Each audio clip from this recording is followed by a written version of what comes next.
Bonjour et bienvenue sur les clés de la réno. Vous vous lancez dans la rénovation? Alors vous êtes au bon endroit. Les clés de la réno, c'est le podcast qui vous accompagne tout au long de votre projet pour aménager et décorer la maison ou l'appartement qui vous correspond.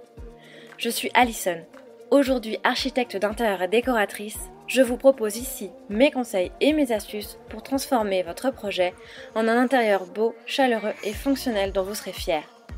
Je suis passée par là. Je sais ce que c'est que de devoir gérer une rénovation en plus de son quotidien. C'est pas toujours une partie de plaisir, mais ça en vaut tellement la peine au bout du compte.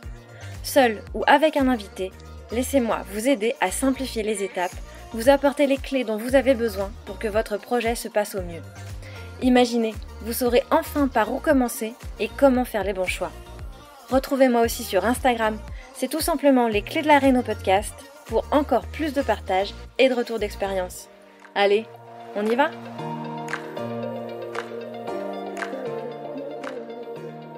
Hello et bienvenue dans ce nouvel épisode de Les Clés de la Réno, le podcast. Alors aujourd'hui, on se retrouve pour l'épisode 5 de notre Réno Camp, le Summer Camp pour bâtir ton projet de rénovation sur de bonnes bases. On va se retrouver encore un peu, c'est-à-dire jusqu'à samedi pour un total de 7 épisodes. 7 conseils pour te permettre de donner un vrai coup de boost à ton projet, te permettre de prendre conscience de certains points à surtout ne pas négliger. Alors dans les précédents épisodes, on a vu plusieurs thématiques importantes et je t'invite fortement à aller les écouter. Dans l'épisode numéro 1, on a parlé d'anticiper au maximum la préparation de ton projet plus tôt que tu ne le penses. Dans le deuxième épisode, je t'ai invité à prêter une attention plus importante à ce que tu ne pourras pas changer dans ton projet, plutôt qu'à ce que tu peux changer. Dans le troisième épisode, on a évidemment parlé argent et budget avec l'obtention de devis détaillés pour avoir une meilleure visibilité. Et enfin, hier, dans le quatrième épisode, on a aussi vu pourquoi c'est important de bien définir ce que tu souhaites réaliser pour ton projet avant de consulter tes artisans, pour que leur devis donc soit le plus détaillé possible et le plus fiable possible. Et aujourd'hui donc, on se retrouve dans ce 5e épisode. Je vais t'expliquer pourquoi prendre le temps de te fixer un cadre dans ton projet est en fait extrêmement salvateur dans tout le processus et va te permettre de finalement gagner un certain temps et une certaine confiance en toi au bout du compte. Alors, on y va, on plonge tout de suite dans le sujet. J'en profite quand même pour repréciser une chose que j'avais dite au premier épisode. Ce sont des épisodes un peu freestyle, un peu improvisés par rapport à ceux que je réalise d'habitude, qui sont plutôt très scriptés, très préparés à l'avance. Là, j'ai voulu tester un nouveau type d'épisode, ou en tout cas une façon de les préparer et de les produire, pour moi de mon côté, un peu un challenge qui était donc d'improviser. Je sais ce que j'ai envie de vous dire, je sais la trame, je sais où je veux aller, où je veux en venir et le résultat, enfin la valeur que je veux vous apporter et le message que je veux que vous compreniez. Mais effectivement, ce n'est pas un épisode scripté, d'où les quelques hésitations parfois et j'espère un fil de conversation qui n'est pas trop décousu. Surtout, n'hésite pas à me dire ce que tu en penses. Si tu es un habitué du podcast, n'hésite pas à me dire si c'est plus facile à écouter ou moins facile à écouter. Ça m'aide beaucoup donc à savoir un peu comment préparer ces épisodes. Bon, voilà, aparté terminé. On va revenir donc à notre 5e épisode de ce Réno Camp et donc à son sujet. Donc, pourquoi c'est extrêmement important de te fixer un cadre dans ton projet. Alors, la rénovation, un projet de rénovation, on l'a déjà dit et tu le sais, si tu es là d'autant plus, puisque si tu viens écouter ces podcasts, c'est parce que tu sais que tu as besoin d'y voir plus clair, parce que tu maîtrises pas forcément le sujet. Et donc un projet de rénovation, c'est compliqué et ça peut être très long. C'est compliqué parce qu'effectivement, il y a plein de choses à savoir, plein de choses à prendre en considération et que la plupart du temps, quand on n'est pas du métier, on n'est pas dans le bâtiment, on n'est pas dans les travaux, on n'est peut-être pas nécessairement non plus dans la gestion de projet et donc c'est un tout nouveau monde qui s'offre à nous. La rénovation, c'est aussi très technique, si on veut réussir à avoir un projet qui nous ressemble, c'est aussi savoir exactement ce que l'on veut. Donc ça peut être très compliqué et très long. J'en ai parlé dans le premier épisode effectivement sur le fait de se préparer le plus tôt possible parce que ça peut, c'est déjà toujours plus long qu'on ne pense, toujours plus long que ce qu'on a imaginé au départ, mais c'est aussi long par nature parce qu'il y a les temps effectivement incompressibles d'achat, de conception, de disponibilité des artisans et puis enfin de travaux. Donc ça peut durer facilement 12, 18 mois, voire plus, et il faut s'y préparer. Et on a effectivement beaucoup de décisions à prendre tout au long du projet de rénovation. Beaucoup de décisions à prendre en matière de conception. Tout est choix, tout est décision, tout est... à n'importe quel moment, on est confronté à devoir choisir entre A et B, entre A, B, C et D, du choix des emplacements de chaque élément à la référence de chaque matériau, de chaque couleur, de l'aménagement qu'on veut faire, des espaces, de l'emplacement des circulations, de la typologie de radiateur, de type de chauffage, ou, enfin, voilà, pour parler d'un aspect peut-être plus technique, ou de l'aspect de notre escalier, enfin, tout est choix.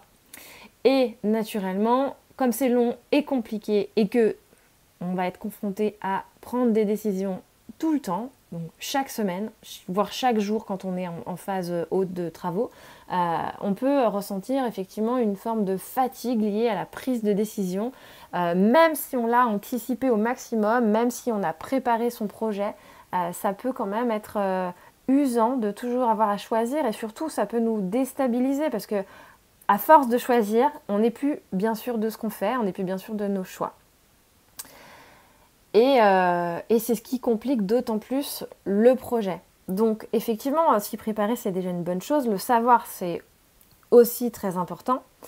Mais le mieux est effectivement, enfin, à mon sens, de pouvoir se fixer un cadre pour faciliter ses prises de décision.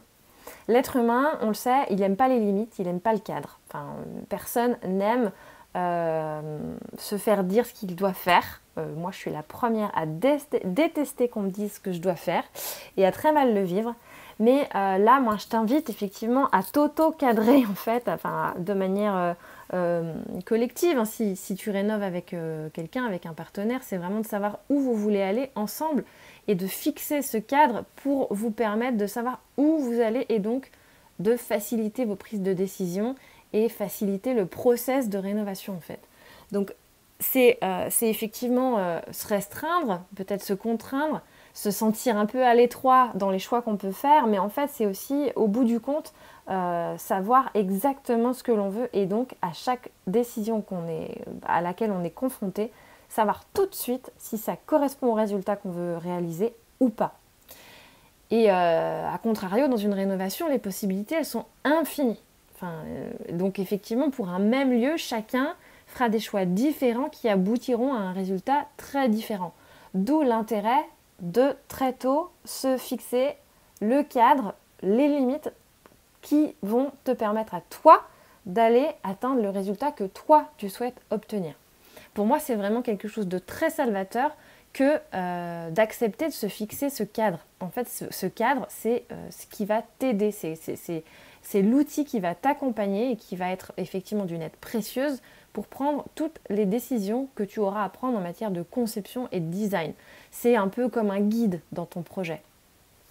Et c'est ce qui permettra effectivement donc de te faciliter la prise de décision pour que ces décisions soient plus rapides et que tu sois plus sûr de toi, que tu aies plus confiance en les décisions que tu prends. Parce qu'effectivement, on a souvent peur de prendre des décisions, on a souvent peur de regretter ses choix, parce qu'une fois que on a choisi un plan de travail pour une cuisine, on ne va pas le changer demain ou tous les 4 matins, comme j'aime bien dire. Donc, c'est vrai que c'est bien d'être sûr de soi. Et grâce à ce guide, tu sauras que tout va ensemble. En fait, tu le sauras dès le départ, avant même d'avoir commencé les travaux. Car tu l'auras réfléchi bien en amont. Tu seras créé ta propre formule magique en fait pour aboutir à l'intérieur que tu désires. Et donc si on prend un exemple, en fait, qu'est-ce que ça veut dire se fixer un cadre ? On va prendre un exemple tout bête, c'est le choix des couleurs. Si tu ne réfléchis pas en amont ta palette de couleurs pour l'ensemble des espaces qui sont dans ton intérieur, si tu ne te limites pas à une palette, tu auras du mal à trancher au fur et à mesure de ton projet, tu auras du mal à faire tes choix et au bout du compte, tu auras probablement une maison qui ne sera pas cohérente parce que tu auras réfléchi les couleurs les unes après les autres, les espaces les uns après les autres. Et donc probablement que le résultat ne sera pas aussi harmonieux que tu l'aurais souhaité, ce ne sera pas aussi cohérent que ce que tu l'aurais obtenu si tu l'avais réfléchi en amont d'une manière globale. Si tu ne te fixes pas de limites claires, ta maison, effectivement, sera probablement un méli-mélo d'aspects et de styles différents en fonction du moment où tu auras pris ta décision, de quelles influences auront pu t'aider à prendre cette décision à ce moment-là, de quelles tendances tu auras pu voir, quelle photo Instagram ou Pinterest te sera passée sous les yeux dernièrement. Et alors bien sûr, je ne dis pas que tu peux pas moduler un peu tout ça dans le cadre et avoir une ambiance différente selon les espaces de ta maison. Mais si tu veux avoir quand même une maison avec un intérieur effectivement harmonieux, cohérent, pour pas que les espaces soient en décalage les uns avec les autres, tu as tout intérêt à te fixer ce cadre en amont pour savoir où tu vas. Donc ce cadre, ce guide, avoir une vision claire sur ce que tu veux créer. Et donc en pratique, c'est quoi ? C'est déterminer ta palette de couleurs, comme on vient de le dire, mais c'est aussi déterminer ta palette de matériaux selon les espaces.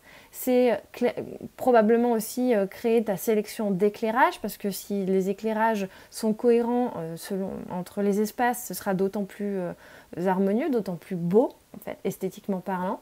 Et c'est aussi probablement sélectionner ta robinetterie, tes finitions. C'est bien ça, tout l'intérêt d'avoir créé ta vision personnelle. C'est l'importance de créer ta vision personnelle, j'en parle aussi souvent. Je te renvoie à l'épisode 2, je crois, de ce podcast, qui est donc un épisode fondamental, l'une des bases, qui est de se poser cette question, donc quand on souhaite commencer, quand on prépare son projet, donc de savoir créer sa propre vision personnelle de son projet. Et donc ça passe par quoi ? Ça passe par les mood boards avec l'identification d'une idée très précise de l'atmosphère que tu veux créer, de comment tu veux te sentir dans ta maison et comment y parvenir en termes de couleurs et de matière. Ce guide, c'est aussi la vision, à mon sens, que tu as toi de ta maison et de comment toi tu veux te sentir dans ta maison, comment tu veux, à quoi tu veux que l'atmosphère te renvoie. Ça va te permettre de réfléchir à ce que tu veux accomplir, au-delà même des tendances déco, et justement à pas te faire trop influencer par les tendances, mais bien d'aller chercher ce qui est toi, ce qui correspond à ton style, à ta personnalité, à ton histoire, pour que ça se ressente dans ton univers, dans ta maison. Et une fois que tu sais le résultat que tu veux obtenir, crois-moi, c'est bien plus simple, bien plus facile d'y parvenir, et chaque choix à faire, chaque décision à prendre sera beaucoup plus simple également. Ce sera beaucoup plus facile parce que tu n'auras plus qu'à te rapprocher de ce guide, de cette boussole, pour savoir si oui ou non ça match, tout simplement. Est-ce que oui ou non ça correspond au résultat que tu veux, auquel tu veux aboutir. La déco, en fait, c'est pas compliqué à partir du moment où on a compris ça. Il faut se donner un cap et il faut le suivre surtout.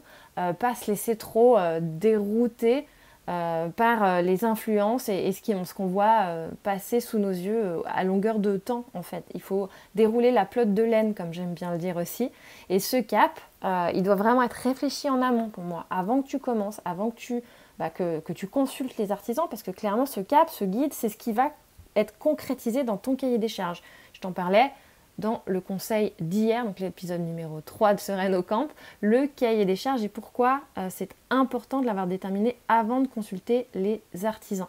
Et bien ce cap, ce guide, ces limites, c'est ce qui va être intégré dans ce cahier des charges. Et donc, quand on lit ce cahier des charges, on va tout de suite comprendre ce que tu veux accomplir, le résultat auquel tu veux...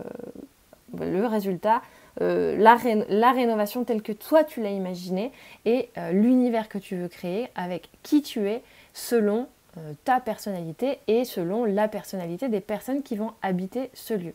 Et pas donc selon la dernière tendance à la mode. Parce que c'est vrai, Donc on peut se laisser happer par les tendances et souvent ça crée chez nous un flou, une multitude de bonnes idées. On a souvent trop d'idées quand on veut se lancer dans un projet déco et donc dans un projet réno. Et on va se laisser influencer par ce qu'on voit, parce que c'est facile de tout aimer, parce que tout est beau, tout est joli. On a envie de tout. Mais en fait, tout ne nous correspond pas.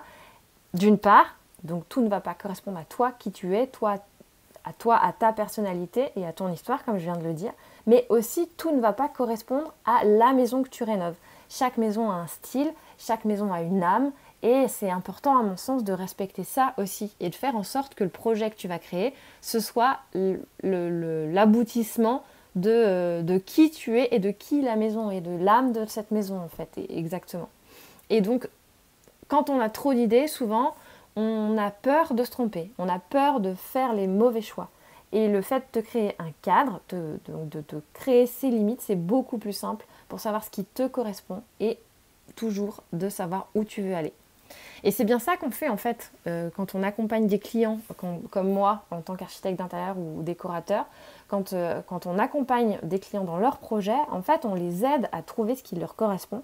On fait plusieurs propositions en fonction de ça, de qui ils sont, de quoi ils ont besoin, de leurs habitudes, et on détermine un résultat. On fixe des limites de la même façon pour ensuite ne pas en déroger, suivre ces limites et faire tous les choix en conséquence. Sans guide, tu verras, en fait, tu vas changer sans cesse d'avis et te laisser happer par tout ce qui passe, par les tendances. Bon, alors sinon, je crois qu'on a fait le tour de la question, de l'intérêt donc d'avoir un cadre, d'avoir des limites dans son projet. On arrive au bout du sujet, comme on dit, et si cet épisode t'a plu, n'hésite pas à en parler, n'hésite pas à parler du podcast autour de toi. Je suis sûre que tu connais quelqu'un qui rénove. Et bien sûr, s'il te reste encore des questions, n'hésite pas à venir me les poser en MP sur Instagram. Je te répondrai avec grand plaisir. On se retrouve demain pour l'épisode numéro 6 de ce RénoCamp et on parlera de toi et surtout de comment tu es le moteur de ton propre projet. À demain! Si vous avez écouté jusqu'ici, c'est probablement que l'épisode vous a plu. Alors n'hésitez pas à en parler autour de vous, amis, famille, tous ceux qui rénovent sont les bienvenus. Vous pouvez aussi évidemment laisser un commentaire sur Apple Podcast ou une note 5 étoiles sur Spotify. Et si vous souhaitez être informé des prochains épisodes, n'hésitez pas à vous inscrire à la newsletter ou à me suivre sur Instagram. Le podcast, c'est fini pour aujourd'hui, mais je vous dis à très vite pour un nouvel épisode.